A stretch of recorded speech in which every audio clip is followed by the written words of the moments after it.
Käwir adamlar, köplöncüm ýaşlar mezhepler näme üçin çykdy, mezhepler näme gerek? Kur'an-ı Kerimden özümiz hüküm çıkarıp ýaşasak bolanokmy, arapça öwrenip ýalak soralar soraýarlar. Bu näme üçin soraýarlar? Birinji jahillikden, ýani bilmezlikden. İkincisi hem internet platformalaryny Kur'ancılar diýip käwir grup bolar we olaryň bilen kyýalak jahil. Kur'an-ı Kerim bize yeter, Kur'an-ı Kerimden özümiz hüküm çıkarar, o mezhepler, alimler näme gerek? Ýalap kelle gaşdyrjy görämäge kulağa hoş gelýän o sorawlary ýaýradyp, olaryň ýaşlary täsirine goýýar. O mezhebe uyman bolýarmy, Kur'an-ı Kerimden biz hüküm çıkaryp bilýärmi? Birinji bilen Kur'an-ı Kerimden hüküm çıkarmak üçin 8 sanak ilmde profesör derecede bolmaly bolýar. Ýani tefsir ilmi we usul tefsir ilmi, hadis we usul hadis ilmi, fıkıh we usul fıkıh ilmi, siyer Peygamberimiziň durmuşy we bütün hadisleri we sahabeleriň Kur'an-ı Kerim'e nädip uýanlary Kur'an-ı Kerim'e nähile hüküm çıkaryp şu taýda öldürmüşlerini, geçirenliklerini bilmeli bolýar. Soňky alimlaryň kynan bilmeli bolýar. Ondan soň o Arapçada ýa-ni edebi Arapçany, nahwu, sarf bilimini, ondan soň belagat ilmini, Arapçanyň edebiýatyny gowy bir şekilde bilmeli bolýar. Ondan soň sen ýene iştihad edebilýärmi, ýani Kur'an-ı Kerimden hüküm çıkaryp bilýärmi? Onda da mümkün bolmaly biler. Çünkü ýanky bütün ilimlerde profesör bolmak kesbi ilim diýilýär. Ýani öz gaýratyň bilen gazanylan ilyma kesbi ilim diýilýär. Onuň ýanyna şu ilimlaryň arka tarapyny, hikmetlerinden bilmeli, oňa da wehbi ilim diýilýär. Onu Allah Taala şol okuyup ýalyp sana goýýar. Ýa-da sen bir ilim öwrenýär, Allah Taala sana 10 ilim öwretýär. Oňa da wehbi ilim diýilýär. Allah Taala sana wehbi ilim bermeli bolýar. Bu bizim bu mezhep imamlar diýen ýanky 4 sanak İmam Azam, İmam Şafii, Ahmed bin Hanbel, İmam Malik, ýaly bu beýik imamlarda şu ilimlary ikisem hem kesbi ilim hem wehbi ilim, o ýanky sanan ilimlerinde de professorlardan hem üstün derecede bir şu ilimi bilýärler. Şoňa bolmak mümkinmi? Meň pikirimçe mümkin näl.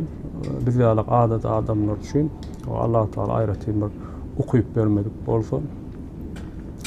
We ýene de mysal üçin men şu wagt özüm alahyet bolup ýa-da başga bir urdan bir okap 600 sahypalyk öz dilimimde başga bir dildäki bir kitaby 600 sahypalyk mysal üçin diş doktorlaryň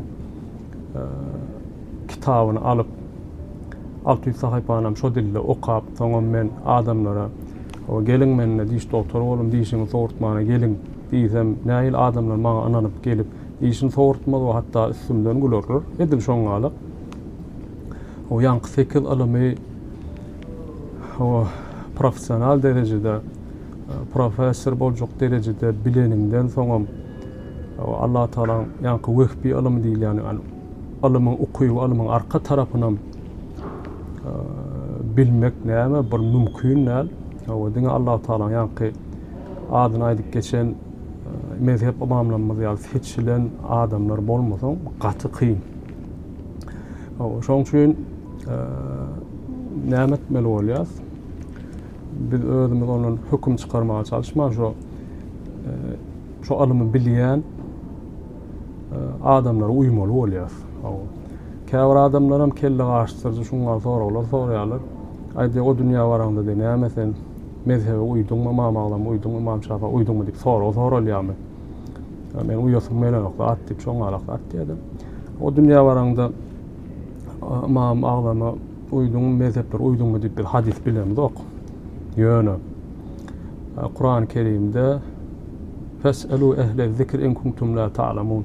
Bir zady bilmeýän bolsaň onu şu işin bilýänine sora diýär Allah Taala. Şu işin ustadyna sora diýär. Şoň üçin sen sorapdylar, näme üçin ustadyna soramadyn? Olar ustadlar ýa-ni diýdim, ýa-ni bütün ilimleri şu şekilde bilýär. İmam Azam boljak bolsaň sen Käbede 2 rakat namaz bilen bütün Kur'any okumaly. Ya manawi taraba açyk bolup, şoňa manawi gözüň açyk bolmaly. Ahirkuna şermenne başlaň bolyn. İhlas surasının 4 sany aýatyny 40 sanak ýalňyş bolýan adamlar ýankyýarlar. Aýdýarlar, o gülkünç bolýar. Onuň üçin bir açyk özüňi tanamaly.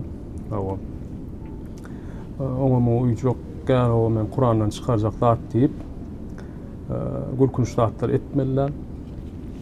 Onuň üçin alymlar uýmaly, o alymlaryň aýdýan zatlaryna, şu alymlaryň ýazan kitaplaryna ömrüň ötýänjeden okak dursaň, sen şu dünýede gaty ulyş etdiň bolar.